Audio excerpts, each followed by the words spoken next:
waving at the referee to come stop the fight. Bow, come stop the fight. Bow, come stop the fight. Am I lying, doggy? Since Bronny James got drafted into the NBA and joined the Lakers, it's been one drama after another. But this one's different. Word is, things boiled over in the locker room, and Bronny got targeted by his own teammates. And the second LeBron found out, he went from dad to problem real quick. We've got the details right here. Let's break it down. The Summer League friction, the tensions between Bronny James and his Lakers teammates, trace back to the 2024 NBA Summer League, where the source of the conflict was frustration over what players described as star treatment that created a rift within the roster. Bronny James was selected 55th overall in the 2024 NBA draft after coming off a freshman season at USC, where he averaged 4.8 points on 36.6% shooting across 25 games. He had missed the first 8 games of that college season after suffering cardiac arrest, and most mock drafts had him going undrafted entirely. His selection by the Lakers was immediately controversial, with scouts and analysts questioning whether his talent justified an NBA roster spot or whether his famous last name was doing the heavy lifting. In Summer League, Bronny averaged just 4.3 points on 22.6% shooting from the field in his first 4 games, while going 0 for 15 from the 3-point line during that stretch. The Lakers went 0-5 to start the tournament, and the combination of poor team performance and questions about roster construction created an atmosphere of frustration. Despite these numbers, Bronny received the second most minutes on the team, averaging 25.1 per game, with only first-round pick Dalton Neck playing more. According to reports, the attention Bronny attracted was very frustrating for his teammates, and a Lakers insider told the outlet that the alleged star treatment caused friction among the team that affected their ability to compete. Stephen A. Smith made it clear where he stood on the matter, stating that everyone knows the real reason Bronny is in the league.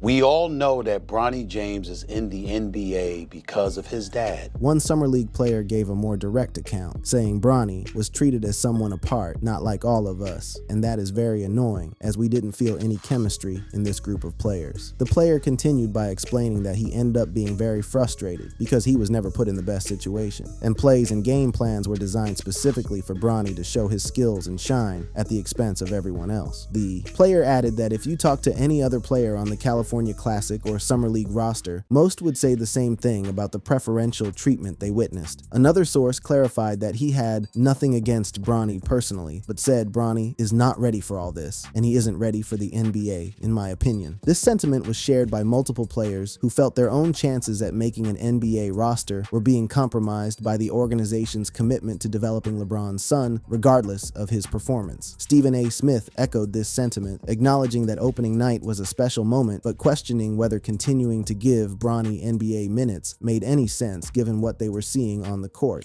The first game of the season, opening night, the Griffeys in attendance, father-son duo playing in an NBA game for first time, an absolutely positively wonderful story. And then reality sets in. We love what we're seeing from him in the G League because that's where you belong. Lakers co-owner Jeannie Buss dismissed these claims as jealousy from non-roster players, suggesting that the complaints came from players who were not going to make the team regardless of Bronny's presence and were simply looking for someone to blame for their own shortcomings. Head coach J.J. Redick often referred to Bronny as test case number 1 for the Lakers' new player development program, and the organization was determined to give him the reps he needed to develop into what they believed was a two-way player. This approach was evident in Summer League, where Bronny received consistent minutes, even as his shooting percentages remained poor and the team continued to lose games. The criticism of the Lakers' approach extended beyond the locker room and into sports media, where commentators questioned the logic of prioritizing one player's development over winning. And that's what we're going to talk about. Yo, guys, okay, look. Can we all just come to the conclusion that Bronny James it's not good enough to be on the Lakers? Can we just all finally come to the conclusion, bro? Bronny did bounce back in his final 2 Summer League appearances, scoring 25 points with 3 assists while shooting 10 of 21, including 3 of 8 from 3, before he was pulled from the Lakers' Summer League finale. These performances offered a glimpse of what Bronny could become, but they did little to quiet the critics who argued that 2 good games did not erase weeks of poor play. The friction from Summer League set the tone for what would become an ongoing debate about Bronny's place on the roster and whether he deserved to be there. You had people like Richard Jefferson and Tim Legler talking about Bronny has everything. All he needs to do is just, I'm like, really?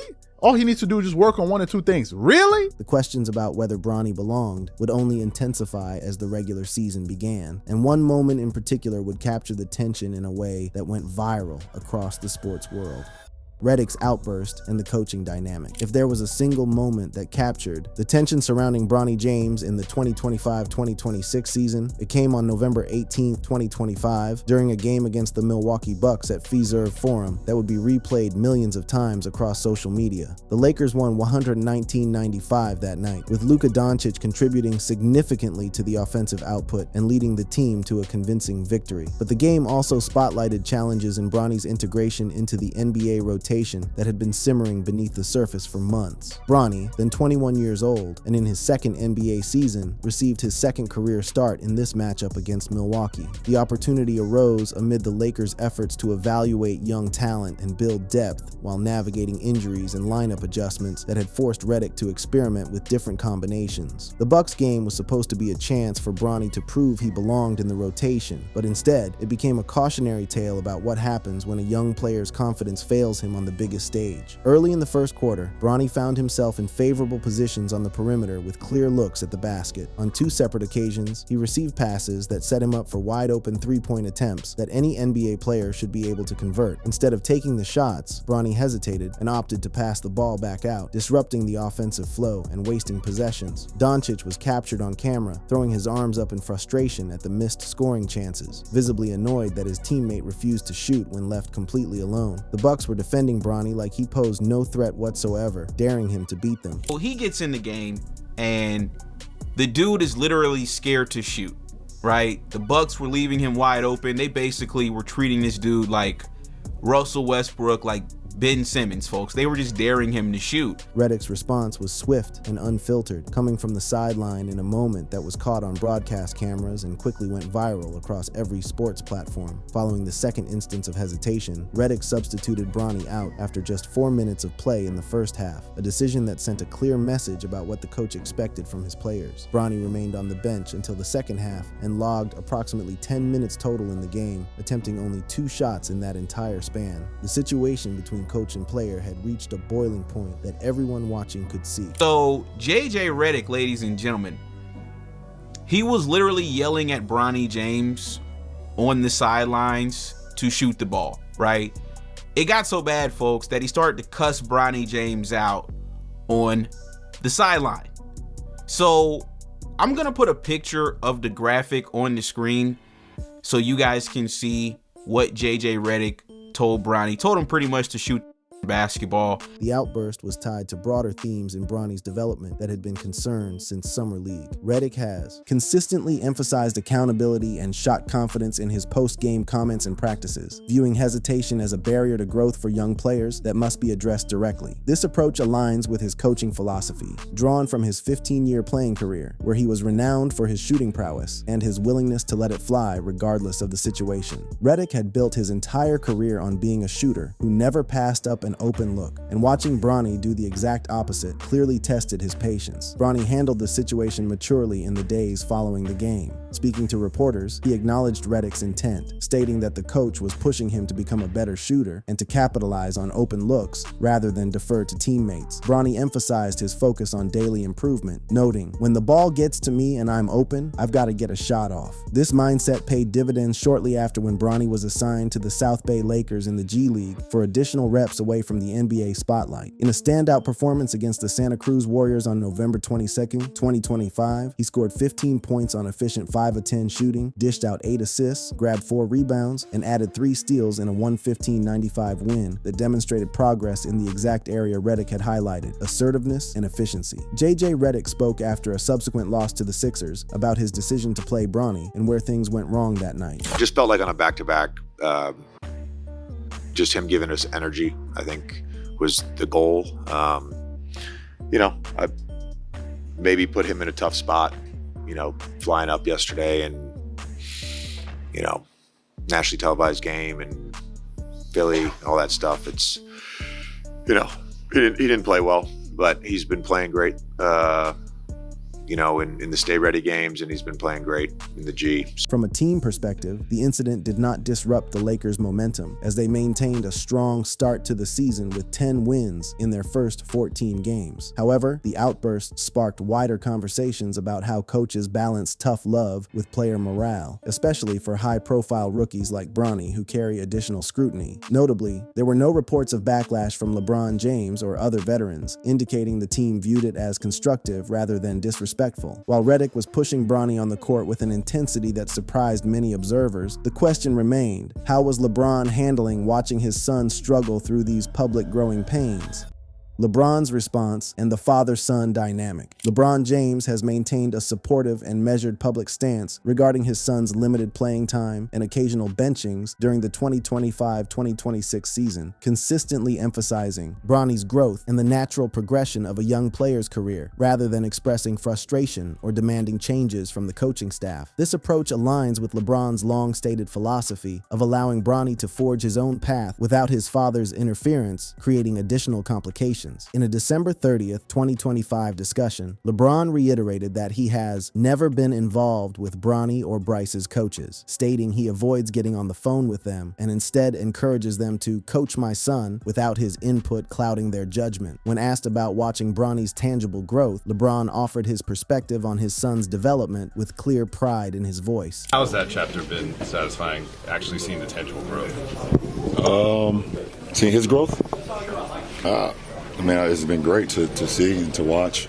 And he's still young. I mean, obviously just turned 21 not too long ago, and he's still learning and, still getting better with each and every rep. Publicly, LeBron's reactions have been predominantly positive and paternal, focusing on the journey rather than the destination. Following Bronny's return from his cardiac incident during his USC days and into his NBA tenure, LeBron noted in a March 23, 2025 interview that he had observed steady improvement in Bronny's game that others might not recognize. He said, "I've seen he has gotten better from the moment he made his first game back after the medical incident with USC to the moment the other night. The cardiac arrest that Bronny suffered in July 2023 during a USC practice added an emotional dimension to LeBron's perspective that cannot be overlooked. For a father who nearly lost his son, watching Bronny simply play basketball at any level represents something far more significant than statistics or playing time could ever capture." Even as Bronny's minutes fluctuated in the 2025-2026 season, averaging around 5 to 7 minutes in spot roles amid the Lakers' push for playoff positioning, LeBron has avoided direct criticism of the coaching staff or front office. In a November 19, 2025 post-game session, he shared an honest yet lighthearted assessment of Bronny's play, laughing as he described it as great to see while acknowledging Bronny's youth and ongoing learning curve. LeBron continued discussing Bronny's living situation and how their relationship has evolved now that Bronny has his own place and is establishing independence. I think he's enjoying the process. I think you're going to obviously ask him, more than me. He's not a resident anymore, so we don't talk as much. He has his own place, so I can't just. But he's great. Regarding benchings, specific instances like Bronny's limited 1-minute appearance in the January 8, 2026 loss to the San Antonio Spurs drew no overt public reaction from LeBron despite the scrutiny such decisions invite. Reports from team insiders suggest LeBron was resting that game himself, and while sources speculated about internal discussions, no verified statements from LeBron indicated displeasure or blame directed at Redick for the decision. Bronny himself addressed rumors in a July 3, 2025 interview, revealing that LeBron advises him to ignore external noise about team directions and potential trades that constantly swirl around them. He said, "We don't really talk about that much, but I think when stuff like that does come up, he just tells me to not worry about it, not even pay attention to it." On his podcast, Mind the Game, with JJ Redick, LeBron spoke at length about watching Bronny go through the draft process and what it meant to him as a father witnessing his son's dream come true.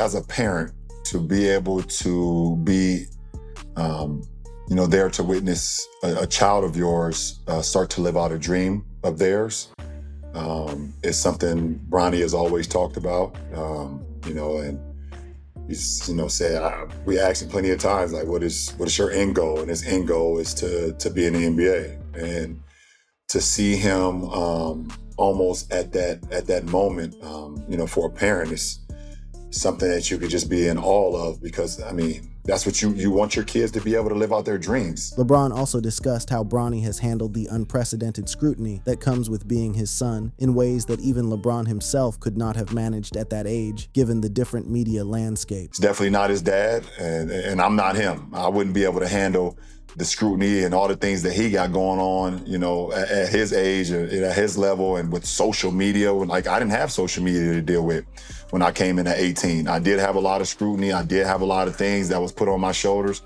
but I didn't have, you know, every single day around the clock news coverage, sports shows, things of talking about this particular person every single day. LeBron's history of involvement in team matters has been more subtle when it comes to Bronny than it has been with other organizational decisions throughout his career. He has been known to advocate for roster moves in the past, but when it comes to his son, he has publicly committed to non-interference. In an October 1st, 2025 social media post discussing his legacy, LeBron touched on the possibility of playing with both sons, but framed it as a personal milestone rather than a demand for playing time that the organization must accommodate. While LeBron has maintained a calm exterior throughout the scrutiny, the questions surrounding how Bronny even ended up on the Lakers roster have never gone away and continue to fuel debate.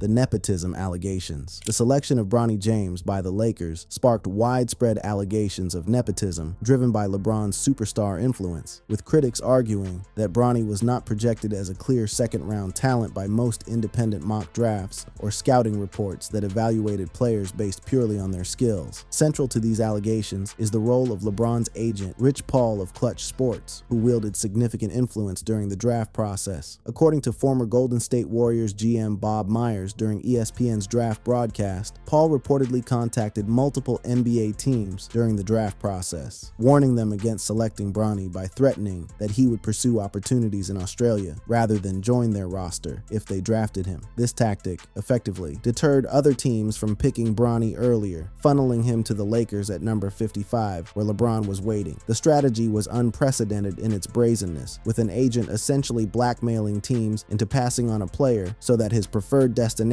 would have the opportunity to select him. Other prospects in similar draft positions could only dream of having such powerful representation working behind the scenes on their behalf. The situation created what many described as a package deal that no other team wanted any part of. Bronny's coming with. Like, they're not, it's going to be a package deal. So LeBron thinks, again, he's overplayed his hand here. Not only can I dupe some contender into taking my 55 mil, I'll get him to bring my bum son along with me too. Nobody wants this arrangement, so he's stuck in Lakerland here for the year. And LeBron had fueled speculation years earlier, stating in 2022 that wherever Bronny is, that's where I'll be, implying he would prioritize teams drafting his son over other considerations like championship contention or fit. His emotional reaction to the draft pick and subsequent 2-year extension with the Lakers reinforced claims that the selection was a key factor in his retention. Public backlash intensified post-draft, with commentators and fans labeling it outright nepotism that undermined the integrity of the draft process. Former Lakers center Kwame Brown slammed it as LeBron wielding power to force an unearned opportunity onto his son at the expense of more deserving players. Stephen A. Smith laid out the stark reality of Bronny's numbers, questioning how anyone could defend keeping him in the rotation with statistics this poor.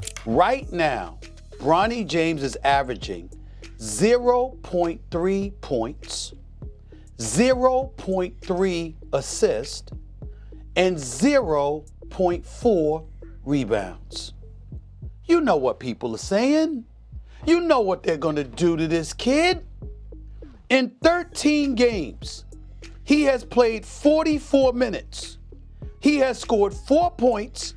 He is shooting 1 of 16 from the field, 0 for 7 from three-point range. Ongoing roster decisions into the 2025-2026 season have perpetuated the controversy as Bronny's limited NBA minutes, frequent G League assignments, and perceived protection from cuts, despite inconsistent production, have led to renewed accusations of favoritism that the organization cannot seem to shake. Defenders of the move have countered that nepotism is rampant across the NBA, at ownership levels, front offices, and on rosters where connections often matter more than pure pure talent. ESPN's Adrian Wojnarowski and Stephen A. Smith have argued Bronny's draft spot as a low-risk second-rounder caused minimal harm to the organization's competitive prospects. Stephen A. Smith made clear he was not attacking LeBron's character, but pleading with him as a father to reconsider what he was doing to his son by exposing him to this level of scrutiny. We know that he's not ready yet. And I'm saying this with compassion. I'm asking the greatest player in the game, one of the top 2 players in the history of basketball, an ambassador for this game, the face of the league, a 4-time champion, a guy that's gone to 10 NBA finals, one of the greatest we have ever or will ever see, who is a basketball savant. He continued by drawing a comparison to boxing history, invoking the memory of Joe Frazier putting his son Marvis in the ring against Larry Holmes in a fight that everyone knew would end badly. You remember years ago, Doggy, when the great Larry Holmes, heavyweight champion extraordinaire, one of the greatest jabs in boxing history. You had to beat Frazier's kid. And Marvis Frazier went to the ring. And Larry Holmes, Molly, got interviewed before the fight, and he said, "Ain't no damn kid with 10 fights beating me." And he hurt the kid and had him hurt. And literally, Molly, before he punched, was waving at the referee to come stop the fight. Bow, come stop the fight. Bow, come stop the fight. Am I lying, Doggy? That's exactly what Larry Holmes did. And everybody was looking at Joe Frazier, not Marvis, Joe. And we were like, what you doing? Why would you do that to your son? Do you not know who the hell this is? Well, I would say to LeBron James, do you not know who these NBA players are? Beyond the nepotism debate that has followed Bronny since draft night, there were deeper fractures forming between LeBron and the Lakers organization itself that threatened to overshadow everything else. The ownership tension and fractured relationships. Beyond the on-court struggles and nepotism allegations, a deeper rift has emerged between LeBron James and Lakers ownership that has added another layer of complexity to an already complicated situation. Former owner Jeannie Buss privately expressed frustration over LeBron's perceived lack of gratitude after the team drafted Bronny 55th overall in 2024, viewing it as a significant franchise gesture that deserved acknowledgement. According to ESPN's Baxter Holmes, sources revealed that Buss remarked James should be grateful for such a gesture, but she felt that he wasn't, expressing disappointment that her goodwill had not been reciprocated. This frustration came amid discussions of his contract extension that summer, when negotiations were already tense. Buss reportedly saw the draft pick as a goodwill move to keep LeBron happy, despite Bronny's USC struggles post-cardiac arrest, but resented his outsized ego and Clutch Sports' influence over the organization's decisions. The dynamic between Buss and LeBron had soured over several years, with the owner feeling increasingly like she was being manipulated by the player and his representatives, rather than working in genuine partnership toward a common goal. The fracture traced back to significant organizational changes that left LeBron feeling disrespected and out of the loop. It all does stem from LeBron James, though, and his really fractured relationship at this point with the Lakers.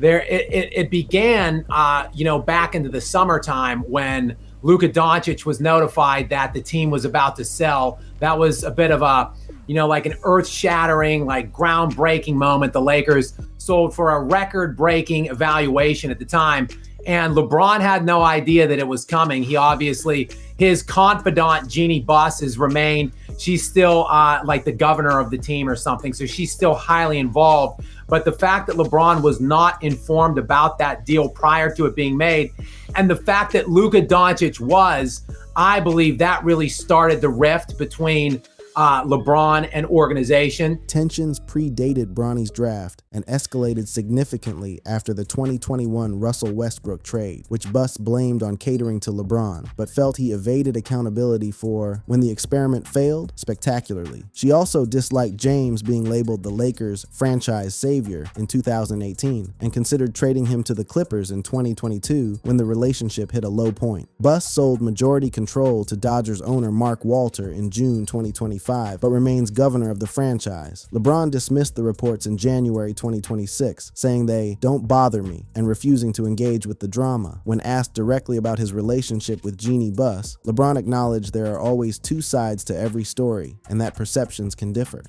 I thought it was good, but you know, somebody can see it another way. So it's always two sides of the coin. So, you know, like I said, at the end of the day, how I represented this franchise and what I wanted to do to represent this franchise, so when I got here till now, it's been with the utmost respect and honor and dignity. LeBron continued by pointing to his loyalty to the franchise over the years, noting he has played for the Lakers longer than almost any other team in his career and that his commitment should not be questioned. And I would say loyalty, I mean, shit. I've played here longer than pretty much any other franchise I've played for besides Cleveland. And that was a 7 and a 4. LeBron has carried the label of a coach killer throughout his career, with high turnover of head coaches during his time across Cleveland, Miami, and Los Angeles that has followed him from team to team. In his Lakers tenure since 2018, 4 head coaches, Luke Walton, Frank Vogel, Darvin Ham, and now JJ Redick, have navigated varying degrees of success and speculation about LeBron's influence over their job security. The 2024 hiring of JJ Redick, a first-time coach, and LeBron's former podcast co-host on Mind the Game, reignited debates about LeBron's sway over personnel decisions. Initial rumors portrayed it as a LeBron hire due to their relationship, but LeBron publicly stated he had no conversations with the Lakers about Redick and left it to the organization to make their own choice. The speculation about what was really happening behind the scenes with Bronny continued to swirl. It just keeps getting worse by the week for Bronny James, right? It's clear he doesn't want to be here. It's clear he'd rather, play 2K or be a streamer, but it's like LeBron is forcing him to play. As of mid-January 2026, with the Lakers holding a 25-16 record and navigating a challenging schedule, the questions persist without clear answers. And with every missed shot, every benching, and every viral moment of frustration, the stakes continue to rise for everyone involved. Thank you for watching. If you enjoyed watching this video, click on one of the boxes playing on your screen to watch more similar content.